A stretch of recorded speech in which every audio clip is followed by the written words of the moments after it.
अस्सलाम वालेकुम नाज़रीन, मैं हूं कासिम भट्ट और आज हम बात करेंगे वेवर लेटर पे। बेसिकली वेवर लेटर होता क्या है और इसको अप्लाई कैसे किया जाता है और किन किन डॉक्यूमेंट्स की जरूरत होती है। तो आज इंशाल्लाह मैं सारी चीजें आपको जो है ना बताऊंगा। तो waiver letter basically home affair आपको ये परमिशन देता है कि अगर आपके पास असाइलम है और अगर आप अपना स्टेटस चेंज करना चाह रहे हैं, आप टीआरपी लगवाना चाह रहे हैं, आप लाइफ पार्टनर लगवाना चाह रहे हैं, रिलेटिव परमिट लगवाना चाह रहे हैं, वट एवर, तो उसके लिए सबसे पहले आपको अपना असालम वाला स्टेटस चेंज करना होता है। तो वो आपको एक वेवर लेटर इशू होता है और उसके बाद फिर आगे आप फर्दर जो है ना TRP, life partner, what ever जो भी आपने लगवाना है तो वो लगवा सकते हैं। तो वेवर लेटर के लिए सबसे पहले जो डॉक्यूमेंट की जरूरत है वही है कि आपके पास वैलिड असाइलम होना चाहिए, ठीक है। उसके बाद आपके पास वैलिड पासपोर्ट होना चाहिए, 6 माह कम से कम वैलिड होना चाहिए।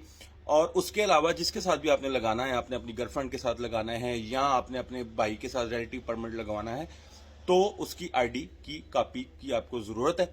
और उसके अलावा एक कॉन्ट्रैक्ट लेटर होता है, वो आप किसी भी अदालत के बाहर वकील होते हैं तो आप उधर से जो है ना वो आपको कॉन्ट्रैक्ट लेटर 200, 300, 400 रैंड में जो है बना देता है। उसके अलावा अगर आपके पास अपनी कंपनी है तो आप अपनी कंपनी पे लगवा सकते हैं। अदरवाइज अगर आप किसी के पास जॉब करते हैं तो उसकी बैंक स्टेटमेंट भी लगवा सकते हैं और उसके कंपनी के पेपर भी लगवा सकते हैं, लेकिन उसकी बैंक स्टेटमेंट कम से कम 8,500 जो है वो मिनिमम रिक्वायरमेंट है, वो होनी चाहिए। और जब आपने ये सारे डॉक्यूमेंट इकट्ठे कर लेने हैं और उसके बाद फिर आपने वीएसएफ से जो है ना ऑनलाइन उनका फॉर्म फिल करके और अपॉइंटमेंट उनसे ले लेनी है और जमा करवा देना है। नॉर्मली जो वेवर लेटर है वो 2 से 2.5 माह 3 माह में आ जाता है। किसी किस्म की आपको एजेंट की जरूरत नहीं है, वो अपनी एक उसका वक्त है और उस वक्त में जो है वो आपको मिल जाता है। तो ये सारी चीजें थी जो आपने ध्यान में रखनी है। अभी आपके पास बड़ा सुनहरी मौका है, आप स्टेटस चेंज कर सकते हैं। जिनके पास असाइलम है वो जल्द से जल्द यही करें कि वो अपना स्टेटस कम से कम चेंज करवा लें, ताकि क्योंकि इसमें इतने आपके खर्चा नहीं आना। मैक्सिमम आपका 3 से 4 हज़ार एंड जो है ना वो मैक्सिमम खर्चा आना है और 2 माह के बाद ये जो है आपका खुद ही जो है वो बन के आ जाना है।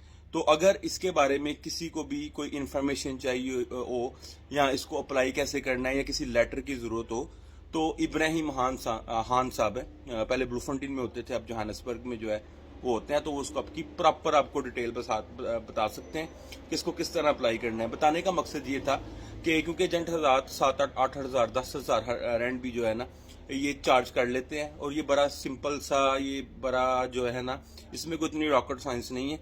वो डॉक्यूमेंट अगर आपके पास हैं, आपके पास असाइलम है, आपके भाई की आईडी की कॉपी, अगर रिलेटिव परमिट लगाना है या आपकी गर्लफ्रेंड है उसकी कॉपी, उसकी बैंक स्टेटमेंट अगर आपके पास है तो आपके लिए कोई इतनी मुश्किल की बात नहीं है।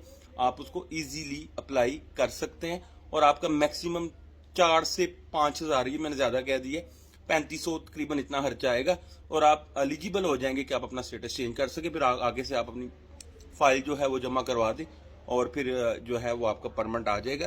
तो मैं दोबारा से कह रहा हूँ कि जितने भी लोग हैं जिनके पास असाइलम मौजूद है और उनके पास पासपोर्ट मौजूद है और ये मौके को हासिल ना जाने दें, आज ये खुला हुआ है, पता नहीं कल ये गवर्नमेंट जो है ये फैसिलिटी छीन ना ले। तो जब कोई फैसिलिटी आती है तो उससे फायदा उठाया करें, ठीक है। असाइलम से बाहर निकले, अपने पेपर लगवाएं, पाकिस्तान आए जाएं, अपने रिश्तेदारों से मिलें, ठीक है। तो मैं फिर कह रहा हूं कि अगर किसी को कोई इन्फॉर्मेशन ये चाहिए होगी तो मैं आपको नंबर दे दूंगा, ठीक है। बड़े अच्छे भाई हैं हमारे इब्राहिम खान, आजकल जोहान्सबर्ग में होते हैं, तो वो आपको टोटल इसके बारे में गाइड कर देंगे। जज़ाकल्लाह।